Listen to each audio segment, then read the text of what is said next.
We got some huge news for Palantir stock investors that are sending the share prices down by over 7.4% after the announcement. So I'm going to discuss the details of this news that's sending the stock price lower and update you on my buy or sell rating for Palantir stock. I want to thank the Motley Fool for sponsoring this video. Visit fool.com/Parkev for the 10 best stocks to buy now. So Palantir stock fell more than 8% at one point on Friday on a report that its battlefield communication system, along with its partner Anduril Industries, was seriously flawed, a claim that both companies said was out of date and inaccurate. In a statement in response on Friday, Palantir said that issues in the report published by Reuters had already been addressed.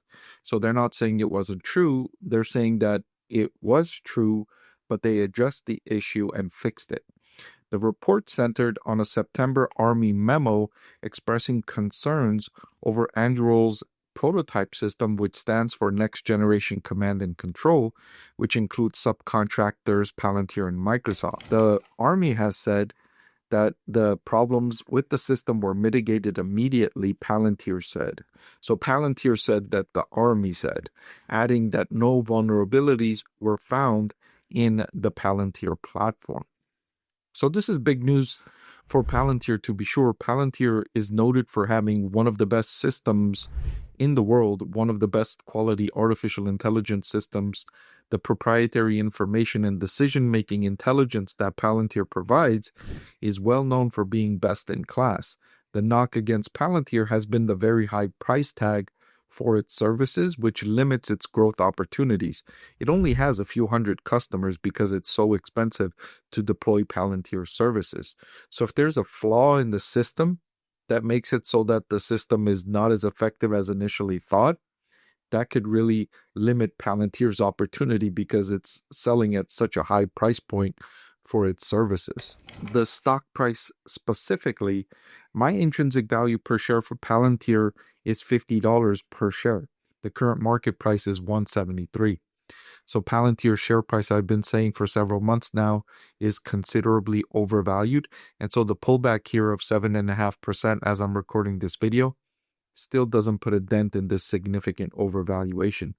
I will note, however, that my intrinsic value per share for Palantir has been increasing all year.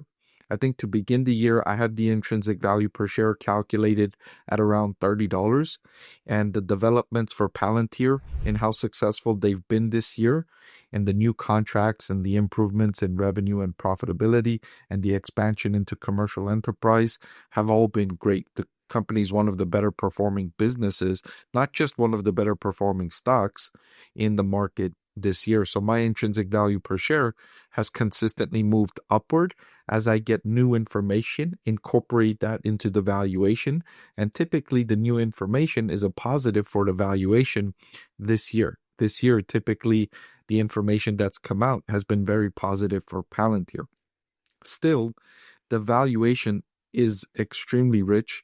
Palantir's success is no secret to any stock market investor, and I believe investors are overly enthusiastic about Palantir's prospects, and so they've bid up the valuation of this stock. So even after this huge dip here, 7.5% is a big deal. I still don't see this as a buying opportunity. The stock still looks overvalued according to my calculations, regardless of the valuation metrics that I utilize. Hey everyone, I'm excited to announce that my book is finally available for sale. I've been working on it for more than a year now, so I'm really excited to finally share this with you now. It goes through my framework for evaluating stocks. Some of you often ask why I like this stock or why I like the other stock, and this framework provides you the things that I look at when I'm evaluating stocks. I've added the link in the description below.